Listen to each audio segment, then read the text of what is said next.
Hi everyone, welcome back to my channel once again. So in today's video I'll show you how we can draw different flowers having multiple petals and multi-layered petals into it. I'm using two different sizes of pen, one finer and one little bigger, and with the help of pencil I'm going to create a basic guideline. So let's start with the first flower. So you can create a small oval shape, and then you can create a big round shape. You can keep the oval shape at the circumference or towards the circumference rather than keeping it center, because that gives you a perspective of flower. And then with the help of pen you can create the center part of the flower. Until now it is simple, right? So based on where you want to keep the center part, it defines your perspective. So if you want to keep, you can keep it in the center to find out how it will look like in a different perspective. Now for the petals, I have started creating petals one after another, and because we want to keep it as multi-layered, you can keep one petals in between two, but we don't have very defined definition to arrange these petals. You can do it by your own. And then because we have lesser space from the upward direction, we have lesser petals visible for that particular area and more petals visible for the downward direction. Now let's talk about the petals. I am keeping petals little wavy, but again there is no definition of waviness into my petal, because as you can see, some of them are very different, some of them are common. So basically you need to create wavy pattern in a random manner, and I'm keeping petals little bigger in size. You can also have pointed petals having waviness into it. That is also something you can do, and likewise you can draw many flowers using the same process. Now you can drop the unwanted pencil mark, and then with the help of fine pen you can create multiple lines in between the petals. The agenda for today's video is to learn how we can draw different kind of flowers. So I'm not going into detailing, but you can definitely do more shading and detailing using different drawing technique like hatching, cross hatching, contouring, cross contouring, but all those things I'm not considering for now. Now you can create a stem. I'm keeping stem and the center part of the flower little darker, so that's why I have created more pattern around that particular area. The more lines and pattern you will create, the darker shade you will get. So you can definitely do some hatching and cross hatching around that area, and you can draw a random leaf around it. So for the leaf also I have created some random pattern around the edge and keeping it longer and pointed. Now let's do the second one. I'm going to follow the same process for almost all the flower, but all the flowers are going to look very different from each other. So for the second one you can create a bigger circle, and then around the center, not exactly in the center but mostly towards one direction, you can create a smaller circle. Then you can create one more circle keeping the circumference same, and then you can create a little bigger circle. So basically as you can see, I have kept the circumference same for the two circles, and likewise I have created many layers. And with the help of pen directly, you can definitely use pencil if you're not comfortable doing it directly with the help of pen, but I'm doing it directly with the help of pen. And I have started creating small petals, little with teardrop kind of shape, but not exactly like that. And I'm trying to filling the each layer with smaller petals that I have. The only difficult part is to arrange this in a way that it should look like it has multiple petals into it. So as you are going towards outward direction, you can keep the petals a little bigger as compared to the inside petals. And when you are creating the petals, make sure your petals are a little bit in a different direction and angle, so that you can have that kind of perspective. So keep doing it until the end, and you can definitely keep the size of these petals bigger. I want to make very smaller petals and very bushier structure, so that's why I'm creating something like this. But as soon as you change the petal shape, you will get a different kind of flower altogether.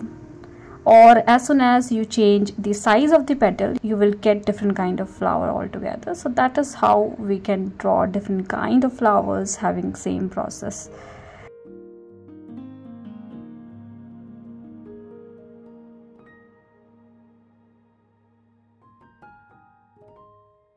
So I'm almost done with this particular flower. As you can see how beautiful this flower is, right, and very easy to draw. Now we're done with the flowers. You can rub unwanted pencil mark and then you can start creating the stem and the leaf. So for the stem, nothing fancy as such. You can create 2 lines, little thicker, and then you can put some line and pattern around it to make it darker. Basically we are doing cross hatching. So cross hatching means creating parallel line and then cross line around those parallel lines. So closer you will create those lines, darker shade you will get. And for the leaf, you can try different kind of leaf altogether. So for this particular one, I'm creating little rounded leaf, and then you can have some vines around the leaf area. Although I'm not going into detailing part for flower and for leaf both, but you can do some kind of detailing for sure. So something like this you can do. And we are done with the second one as well. I think it is very simple to draw, right? Even if you are a beginner, I'm sure you all can do it. You need little practice, which you are definitely doing, I'm sure. So let's do the third one. So for the third one, again you can create center part of the flower. This time I want to keep the center part into the center to get normal perspective of flower. So I have created a smaller circle in the center and bigger circle around it, and then you can create a stem. So we have a basic guideline with the help of pencil, which is I think needed to understand how big we need our flower to be. And then for the center part, you can do so many things around the center part as well, but I'm not doing it for today's video. So you can do some cross hatching around that area to make it a little darker. And then with the help of fine pen, I'm using 0.2 needle pen, although you can use normal ball pen also. You can start creating longer and rounded petals like these. So for this particular flower, the length of these petals is something very important. So you can keep the length until the circumference for few of them, and few of them are smaller in size and few of them are in the middle, not too small, not too big. And combining all these petals together, you can form a beautiful composition for a particular flower. And see how beautiful this flower is, right? It has multiple layers into it, and multiple petals are going on to making it very fine and bushier structure and a beautiful flower. Now you can have lines in between the petals as a part of shading and detailing, although it is not very important to do. You can definitely do some watercoloring around it. So this technique is called line and wash technique, wherein we draw everything and then we simply use watercolor to paint those areas randomly. So in that particular way, we don't need to think much around how we want to paint it. We simply use color a little bit to make it as watercolor painting. So you can do something like that as well. So I'm done with the leaves. For the leaves, I have not done anything fancy. I have created a node, and then from that particular node, multiple leaves are emerging.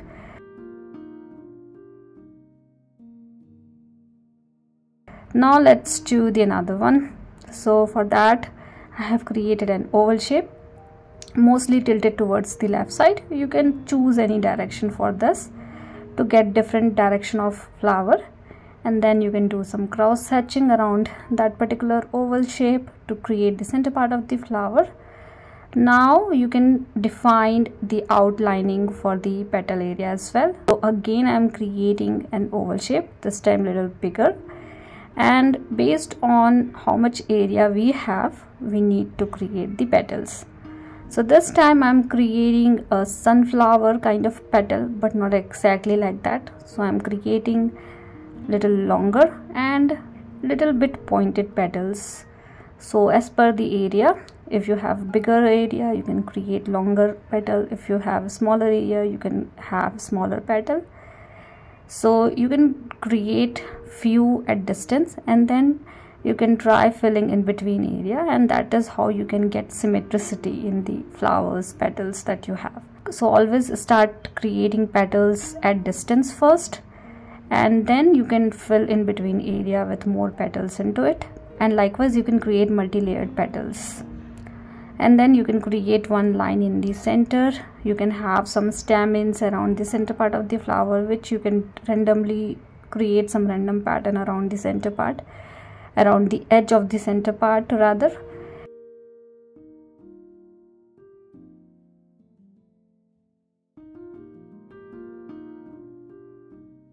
And then for the leaf, again I'm creating some serrated leaf in different angle, but again not thinking about it, just randomly creating some leaf kind of pattern, and that's it.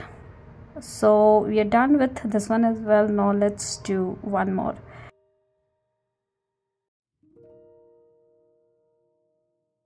So for this one I'm creating a U kind of shape at the base of this bigger ball kind of structure, and then you can create a stem. So this is the basic guideline that we have.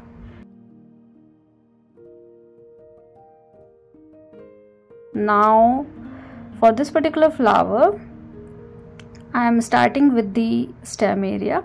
You can create stem, and then for the lower portion of the flower you can create small pointed petals like this, and then you can have some spikes around these petals that we have. This is not petals, this is the green structure that we usually see. All these flowers are definitely inspired by some real flower. So if you know the name of these flower, please let me know into the comment section, although I'm not referring to any flower name for all these flower drawing that we have for today's video.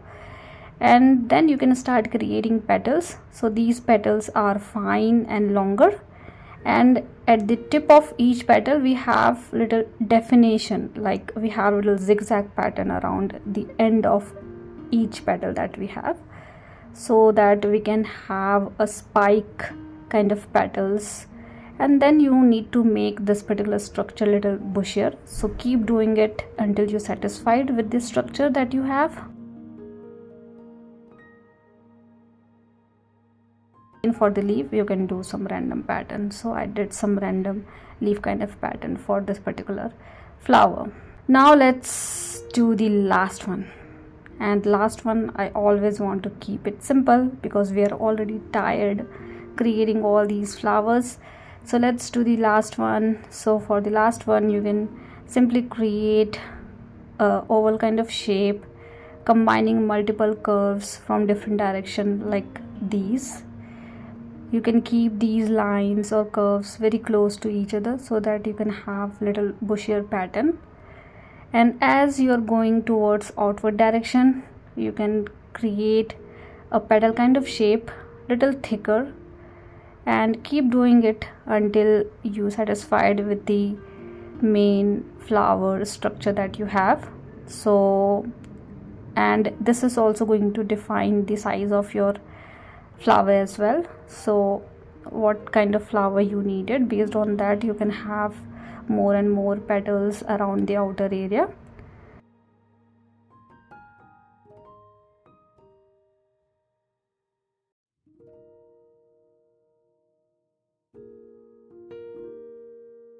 And I think I'm pretty much happy with this much size. So let's do the stem. So I have created a stem, doing some line and pattern around it, and at the base of that particular flower I am creating some green element, some spikes. These are called sepals. In many of flowers we can see these are very dominant. And we are done with today's video. I hope all these flowers are easy and simple for you guys. Please do let me know if you have any kind of feedback for me, and thank you so much for watching.